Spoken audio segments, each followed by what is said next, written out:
વિદ્યાર્થી મિત્રો, chapter number 14 ઉર્જાના સ્ત્રોત. હવે એમાં આપણે વાત કરવાની છે પવન ઉર્જાની. તો પવન ઉર્જાનો ઉપયોગ કરી આપણે કઈ રીતના વિદ્યુત મેળવી શકાય. તો આપણે જો વાત કરીએ તો પવન ઉર્જા જે છે એટલે પવન એટલે શું? તો પહેલાં તો આપણે પવનની વ્યાખ્યા આપવી હોય તો જે જમીન અને જળાશય છે એ અસમાન રીતે ગરમ થતા હોય છે, અને એમાં જ્યારે હવામાં જે પણ હવા છે એ હવાની ગતિને આપણે પવન તરીકે ઓળખીએ છીએ.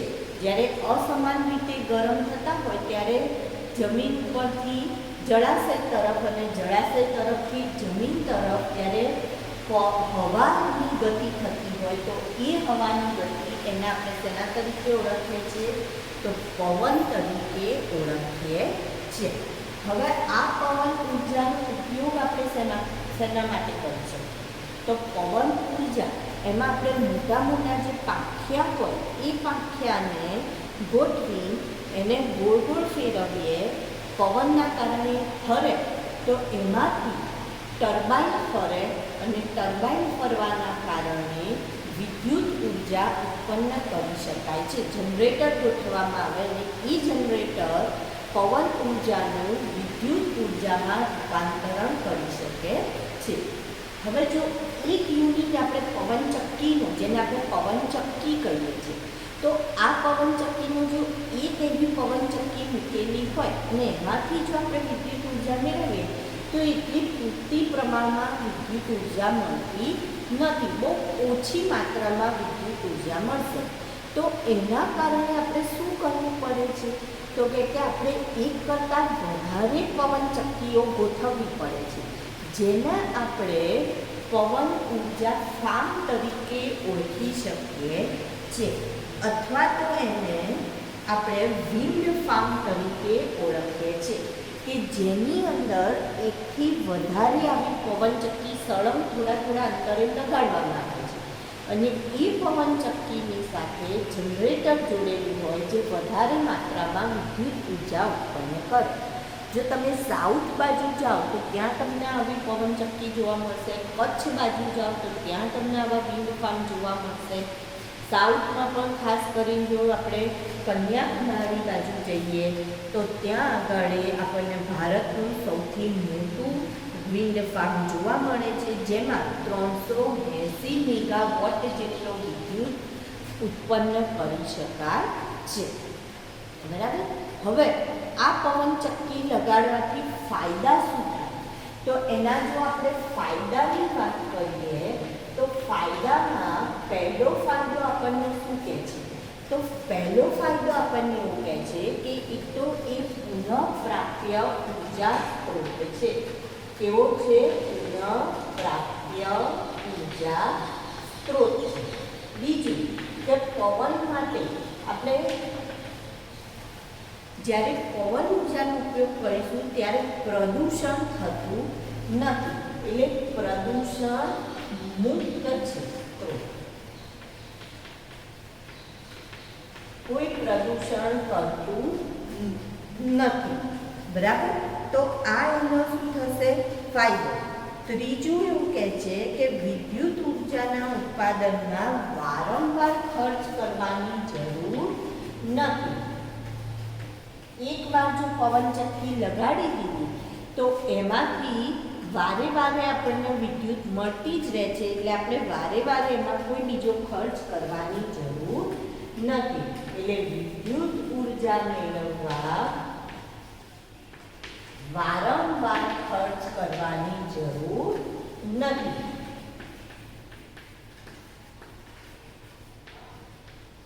આ એના શું થયા? ફાયદા થયા. પણ હવે ફાયદાની સામે એના કેટલાક ગેરફાયદા પણ આપણને જોવા મળે છે. તો કયા ગેરફાયદા છે? તો પહેલો ગેરફાયદો એવું કહે છે કે આવું પવનચક્કી ક્યાં લગાડી શકીએ આપણે? તો જે વિસ્તારમાં વર્ષના મોટા ભાગ દરમિયાન પવન ફૂંકાતો હોય ત્યાં. એટલે વર્ષના મોટા ભાગ દરમિયાન પવન ફૂંકાતો હોય તેવા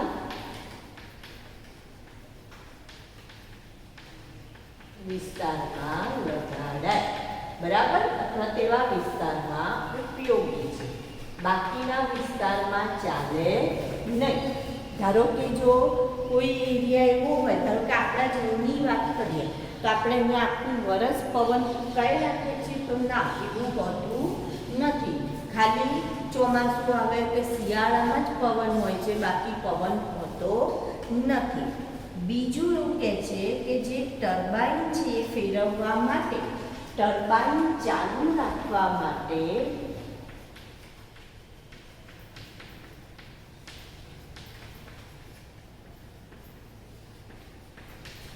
જે પવનની ઝડપ જોઈએ એ કેટલી હોવી જોઈએ?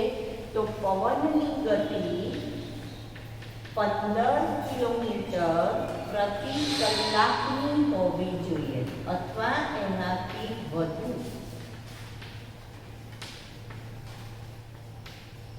જો આટલી ઝડપે પવન ફૂંકાતો હોય તો જ ત્યાં ટર્બાઇન કાર્યરત બને, બાકી કાર્યરત બને નહીં.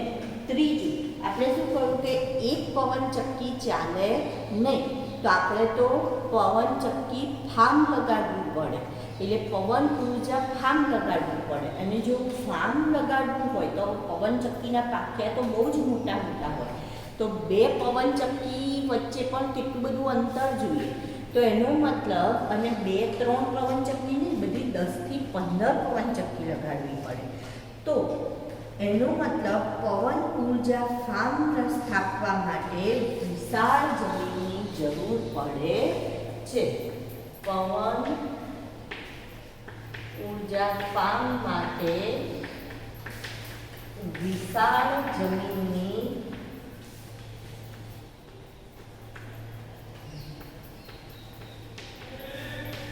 જરૂર પડે છે. બરાબર? એના માટે વધારે જમીનની જરૂર પડે. એક અંદાજ એવું કહે છે કે આ જે ફાર્મ બનાવવાનું છે એના માટે 1 મેગાવોટના જનરેટર માટે 2 હેક્ટર જમીનની જરૂર પડે. 1 મેગાવોટ જેટલું જનરેટર હોય, જનરેટર માટે 2 હેક્ટર જમીનની જરૂર પડે. 2 હેક્ટર જમીનની જરૂરિયાત ઊભી થાય છે. અને છેલ્લે કે બહુ ખર્ચાળ છે.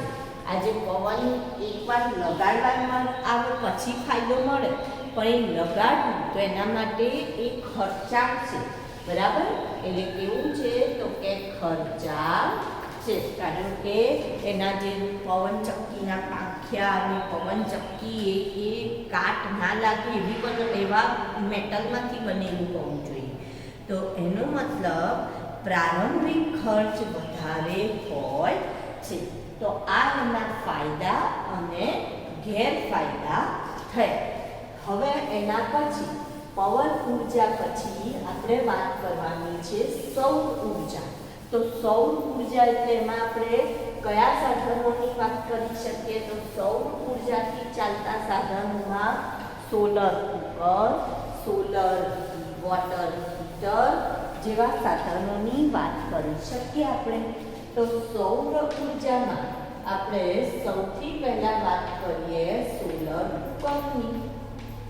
તો આ જે સોલર કુકર છે એની રચના જોઈએ તો એની રચનામાં સૌથી પહેલા એક પેટી હોય છે, જે શેની બનેલી હોય? તો કે લાકડાની બનેલી હોય અથવા તો અવાહક ધાતુની બનેલી હોય છે. અવાહક ધાતુની કે લાકડાની બનેલી પેટી અવાહક ધાતુ અથવા લાકડાની કાળા રંગની પેટી. હવે જો અહીંયા કાળો રંગ કરવામાં આવે છે. આ જે અંદરની સપાટી છે આખી કેવી કરી દીધેલી છે? કાળી.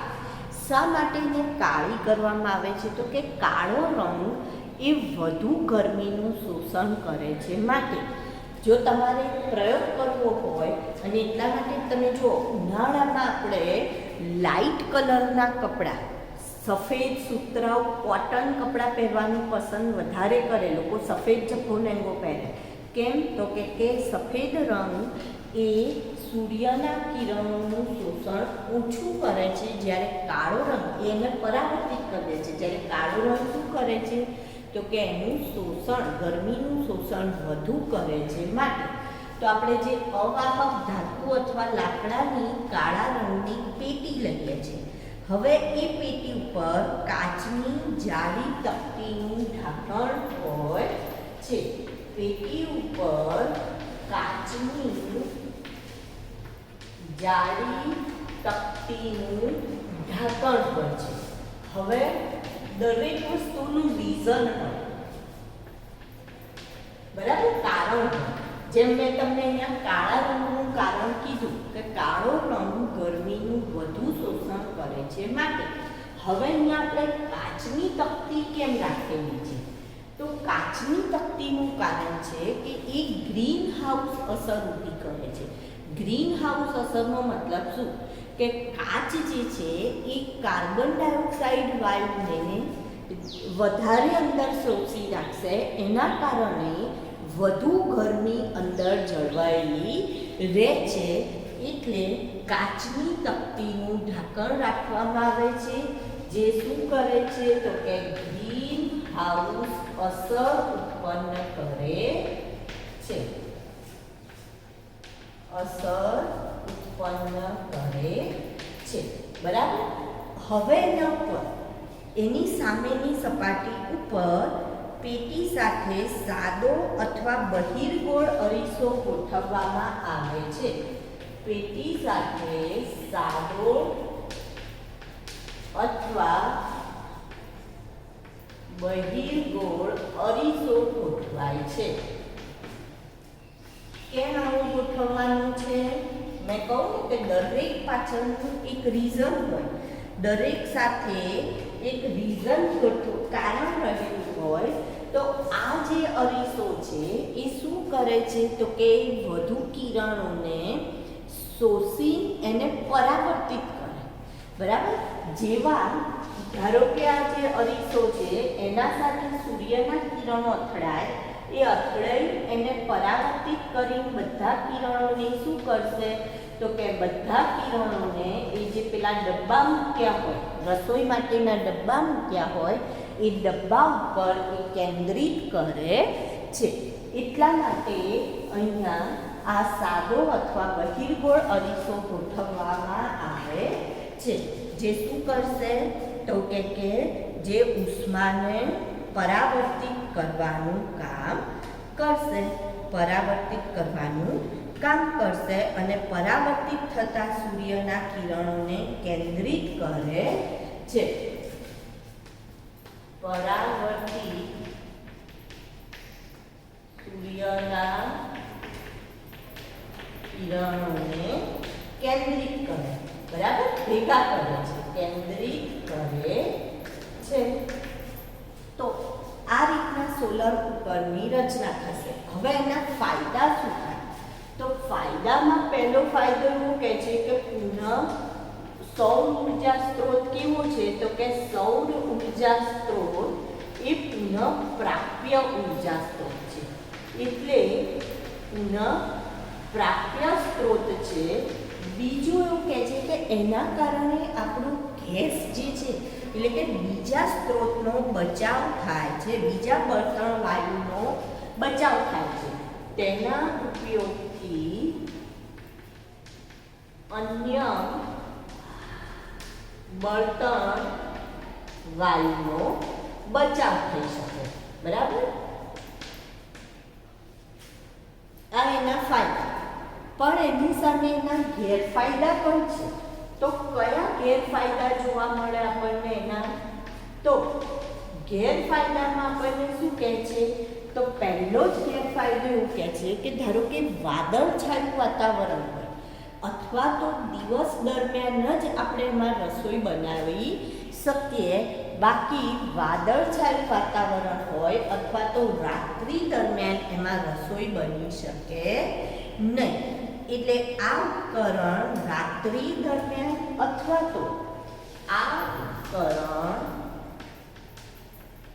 રાત્રે અથવા વાદળછાયા વાતાવરણમાં ઉપયોગી નથી. બરાબર, આ એક ગેરફાયદો.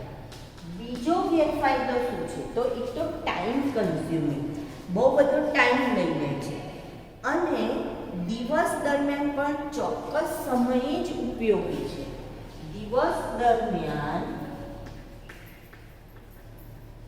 ચોક્કસ સમયે જ ઉપયોગી છે. ચોક્કસ સમયે જ ઉપયોગી. બરાબર છે. સમય વધુ જાય છે. જો તમારે થોડોક આટલો જ ભાત બનાવવો હોય ને તો એ જે ચોખા મૂક્યા હોય તો લગભગ 3-4 કલાકે ચોખા રંધાઈ રહેતા હોય છે. વિચાર કરો તમે. બરાબર, તો એનો મતલબ શું થયો કે એને બનવા માટે બહુ બધો સમય જાય છે.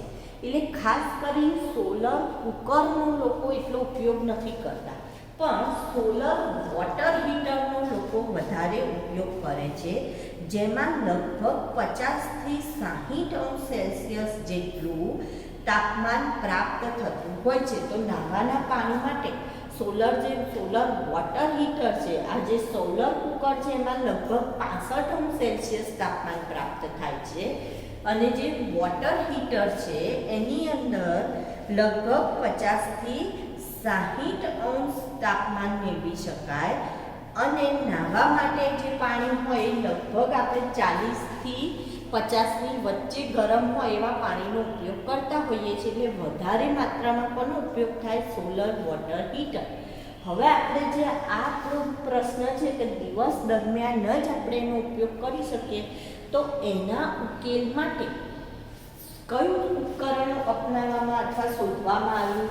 તો કે સોલર સેલ શોધવામાં આવેલા છે. અને એ સોલર સેલને એક કરતાં વધારે માત્રામાં જ્યારે આપણે ગોઠવીએ છીએ સાથે, તો એને આપણે શેના તરીકે ઓળખીએ છીએ? તો સોલર પેનલ તરીકે ઓળખવામાં આવે છે. એક સોલર સેલ એને બીજા સાથે જોડો, બીજાને ત્રીજા સાથે જોડો. તો આ સોલર સેલનું કામ શું છે? સોલર સેલ એકથી વધુ સોલર સેલનું જોડાણ, જેને આપણે શેના તરીકે ઓળખીએ? Solar panel. હવે એનું તમે આપણી સ્કૂલ હીરામણીમાં પણ સોલર પેનલ જોઈ હતી, બરાબર? જેમાં જોયા હતા ને તમે સોલર સેલ એકબીજા સાથે જોડેલા. તો એ શું કામ કરે? તો કે આ વિદ્યુત ઉર્જાનો, ઉષ્મા ઉર્જાનો, સૌર ઉર્જાનો સંગ્રહ કરી રાખે છે. સૌર ઉર્જાનો શું કરી રાખે છે? સંગ્રહ કરી રાખે છે. અને સંગ્રહ કરી રાખે છે એટલે જ્યારે સૂર્યપ્રકાશ ના હોય ત્યારે પણ આપણે એનો ઉપયોગ કરી શકીએ છીએ. હવે આમાં ગેરફાયદો શું? તો કે આ જે સોલર સેલ છે એનો ફાયદો એક છે.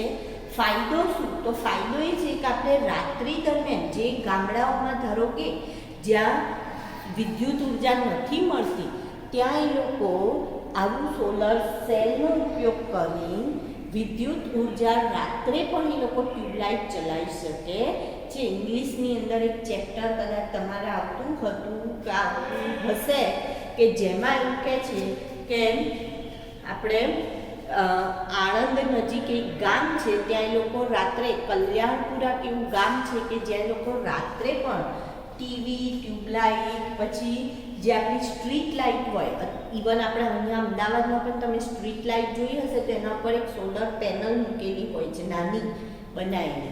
તો એ શું કરે છે તો કે દિવસ દરમિયાન સૌર ઉર્જાનો સંગ્રહ કરે અને રાત્રે સ્ટ્રીટ લાઇટ ચાલુ કરવા માટે ઉપયોગી છે. તો એ એક એનો ફાયદો થયો, પણ એની સામે ગેરફાયદો શું તો કે આ જે સોલર સેલ છે એ બનાવવા માટે સિલિકોનનો ઉપયોગ થાય અને એટલા માટે મોંઘું છે, ખર્ચાળ છે. બીજું, બે સોલર સેલને જોડવા માટે જ્યારે જોડવાના હોય તો એમને ચાંદીના તારથી જોડવા પડે છે. એટલે પણ એક એવું બની જાય છે તો કે ખૂબ જ ખર્ચાળ બની જતું હોય છે. બાકી જો એકવાર એને જોડી દો અને પછી એનો ઉપયોગ કરીએ તો એ એટલું બધું ખર્ચાળ છે, પછી એ આપણને ફાયદો આપતું હોય છે. તો અહીંયા આપણું આ ચેપ્ટર પૂરું થયું. હવે આપણે સ્વાધ્યાયની ચર્ચા કરીએ. તો હવે આપણે આ ચેપ્ટરના સ્વાધ્યાયની ચર્ચા કરવાની છે. આમાં આપણે જુદી જુદી ઉર્જાની વાત કરી. ઉર્જા સ્ત્રોતમાં આપણે કઈ રીતના ઉર્જા સ્ત્રોતોનો ઉપયોગ કરી શકાય એ બધી વાત આપણે કરી ગયા છે. તો હવે આપણે એના સ્વાધ્યાયની વાત કરીએ. તો સ્વાધ્યાયમાં આપણને પહેલો પ્રશ્ન છે. સ્વાધ્યાયની સાથે સાથે પછી ઇન્ટેક્સ પ્રશ્નો પણ આપણે ચર્ચા કરી ગયા વચ્ચે, એટલે અત્યારે આપણે સીધા સ્વાધ્યાય ઉપર આવીએ. તો ગરમ પાણી મેળવવા માટે સોલર વોટર હીટરનો ઉપયોગ આપણે ક્યારે કરી શકીએ નહીં? એમાં ઓપ્શન આપ્યા છે: તડકાવાળો દિવસ, વાદળાવાળો દિવસ, ગરમ દિવસ અને પવનવાળો દિવસ. તો ગરમ પાણી માટે સોલર વોટર હીટર તો ક્યારે ઉપયોગ ના થાય? જ્યારે વાદળા હોય ત્યારે. એટલે આપણે ક્યારે ના કરી શકીએ? તો જ્યારે વાદળાવાળા દિવસ હોય ત્યારે. એટલે પહેલા MCQમાં શું જવાબ આવશે? વાદળાવાળા દિવસોમાં આપણે એનો ઉપયોગ કરી શકતા નથી. બીજો પ્રશ્ન છે: નીચેના પૈકી કયું જૈવભાર ઉર્જા સ્ત્રોતનું ઉદાહરણ નથી? જૈવભાર તરીકે આપણે લાકડું, ગોબર ગેસ, કોલસો ભણી ગયા છે. તો કયું નથી? ન્યુક્લિયર ઉર્જા. એટલે બીજામાં જવાબ આવશે ન્યુક્લિયર ઉર્જા. પછીનો પ્રશ્ન છે પ્રશ્ન નંબર 3. જેટલા ઉર્જા સ્ત્રોતોનો આપણે ઉપયોગ કરીએ છીએ તેમાંથી મોટા ભાગે સંગ્રહિત સૌર ઉર્જાને દર્શાવે છે. નીચેના પૈકી કયો ઉર્જા સ્ત્રોત અંતે સૌર ઉર્જામાંથી મળેલ નથી? એટલે એમાં સૌર ઉર્જા નથી સંગ્રહાય. ભૂતાપીય ઉર્જા, પવન ઉર્જા, ન્યુક્લિયર ઉર્જા, જૈવભાર ઉર્જા. તો આમાં પણ જવાબ શું આવશે? ન્યુક્લિયર ઉર્જા. બાકી બધી ઉર્જા સાથે સૌર ઉર્જા સંકળાયેલી છે. પ્રશ્ન નંબર 4. પ્રત્યક્ષ ઉર્જા સ્ત્રોતના રૂપમાં અશ્મિભૂત બળતણ અને સૂર્યની સરખામણી કરો અને તેમની વચ્ચે તફાવત લખો. અશ્મિભૂત બળતણ અને સૂર્ય. તો અશ્મિભૂત બળતણ જે છે એ પુનઃ કેવું થઈ જશે? પ્રાપ્ય છે કે અપ્રાપ્ય છે? તો પુનઃ અપ્રાપ્ય છે. અશ્મિભૂત બળતણ અને એની સાથે કોની સરખામણી કરવાની છે? સૂર્યની. તો આ પુનઃ અપ્રાપ્ય ઉર્જા સ્ત્રોત છે, જ્યારે પેલો કેવો છે? પુનઃ પ્રાપ્ય ઉર્જા સ્ત્રોત છે. બીજું, જો અશ્મિભૂત બળતણનો ઉપયોગ કરીશું તો પ્રદૂષણ થશે કે નહીં થાય? થશે. તો પ્રદૂષણ પ્રેરે છે જ્યારે આ પ્રદૂષણ કરતું સૂર્યમાંથી કોઈ પ્રદૂષણ થતું નથી, એટલે પ્રદૂષણ રહિત છે. અશ્મિભૂત બળતણ જમીનમાંથી મેળવવું પડે છે અને દિવસ દરમિયાન સૂર્યમાં તો આપણને મોટાભાગના વિસ્તારોમાં સૂર્યમાં પ્રાપ્ત થઈ શકે છે. આ ક્યાંથી મેળવવું પડે? જમીનમાંથી. અને આ દિવસ દરમિયાન મોટા ભાગના વિસ્તારોમાં પ્રાપ્ત થાય છે.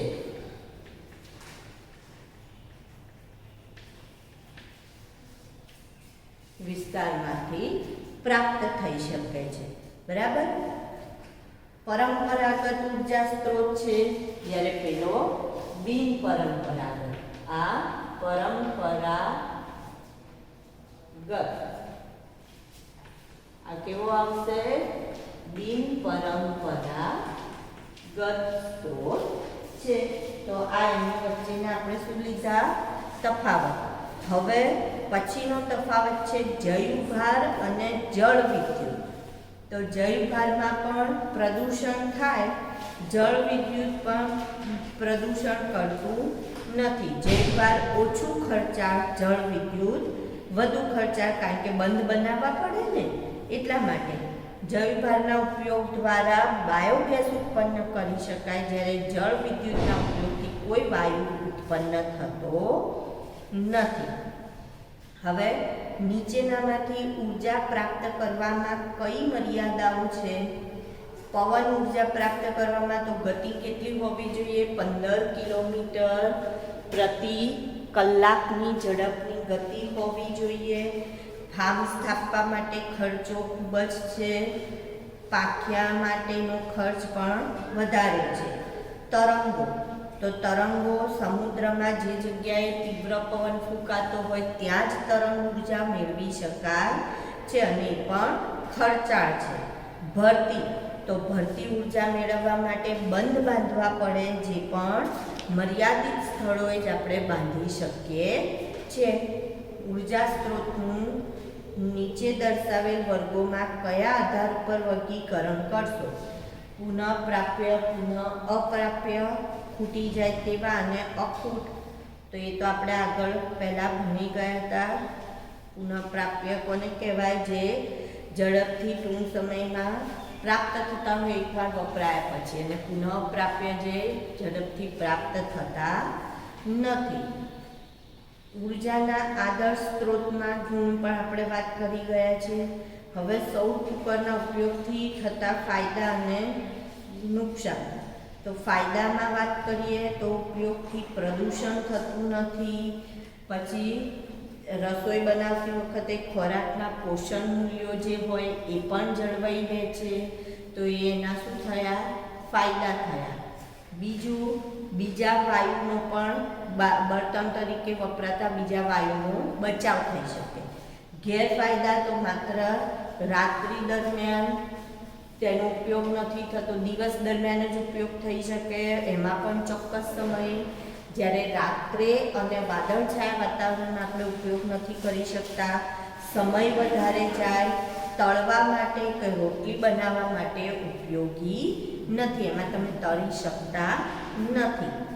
પછી પ્રશ્ન છે કે શું તેવા પણ સ્થળો છે જ્યાં સૌર કુકરની ઉપયોગિતા મર્યાદિત હશે? તો હા, કારણ કે જ્યાં સૌર ઉર્જા પૂરતા પ્રમાણમાં ન મળે ત્યાં આપણે સૌર કુકરની ઉપયોગિતા મર્યાદિત રહે છે. જેમ કે જે જગ્યાએ વધારે ને વધારે મિઝોરમ કેવી જગ્યા જોઈએ, હિમાચલ પ્રદેશ કે ત્યાં કે જ્યાં સૂર્ય જેટલા ના મળતો હોય, વરસાદી વાતાવરણ રહેતું હોય, તો આપણે એનો ઉપયોગ કરી શકતા નથી. ઉર્જાની વધતી જતી માંગની પર્યાવરણીય અસર શું છે? ઉર્જાનો વપરાશ ઓછો કરવા કયા ઉપાયો સૂચવી શકાય? તો ઉર્જાની માંગ દિવસે દિવસે વધતી જાય છે. કોઈપણ ઉર્જા સ્ત્રોતનો ઉપયોગ પર્યાવરણ પર નુકસાનકારક અસર કરી શકે છે. જેમ કે અશ્મિભૂત બળતણ એ વાયુ પ્રદૂષણ કરે છે. ગ્રીન હાઉસ અસર, એસિડ વરસાદ જેવા પ્રશ્નો પણ ઉદ્ભવી શકે છે. પાણીની સ્થિતિ ઉર્જામાંથી જો વિદ્યુત ઉર્જા ઉત્પન્ન કરવી હોય તો બંધ બાંધવો પડે છે, તો એના માટે કૃષિલાયક જમીનનો નાશ થતો હોય છે. એટલે આપણે આ બધા શું કહેવાય? નુકસાન કહેવાય ને, એના ગેરફાયદા કહેવાય. હવે ઉર્જાનો વપરાશ ઓછો કરવા માટે આપણે કયા પગલાં લઈ શકીએ? તો વ્યક્તિગત વાહનનો ઉપયોગ ઘટાડી જરૂર હોય ત્યાં આપણે જાહેર વાહનોનો ઉપયોગ કરીશું. એટલે ઘરના બધા જુદું જુદું સાધન લઈને બહાર જવું એના કરતાં બસનો કે ટ્રેનનો ઉપયોગ કરવો જોઈએ. બીજું, પ્રદૂષણ મુક્ત ઉર્જા સ્ત્રોતનો ઉપયોગ કરવો જોઈએ. કેવા? પ્રદૂષણ મુક્ત ઉર્જા સ્ત્રોતનો ઉપયોગ વધારવાનો. પેટ્રોલને એના બદલે સીએનજીથી ચાલતા સાધનો, બાયોગેસનો ઉપયોગ કરવો જોઈએ. પછી જરૂર ના હોય તો લાઇટ, પંખાની સ્વિચ બંધ કરવી જોઈએ. સોલર કુકર, સોલર વોટર હીટરનો ઉપયોગ કરવો જોઈએ. ટ્રાફિક સિગ્નલ પાસે લાલ લાઇટ હોય તો વાહન બંધ રાખવું જોઈએ. દાદરા ચડવા ઉતરવા માટે લિફ્ટના બદલે આપણે સીડીનો ઉપયોગ કરવો જોઈએ.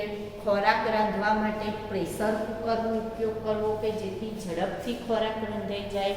તો આ બધા જે છે એ આપણે સાયકલનો વધારે ઉપયોગ કરવો, બાઇક કે સ્કૂટરની જગ્યાએ.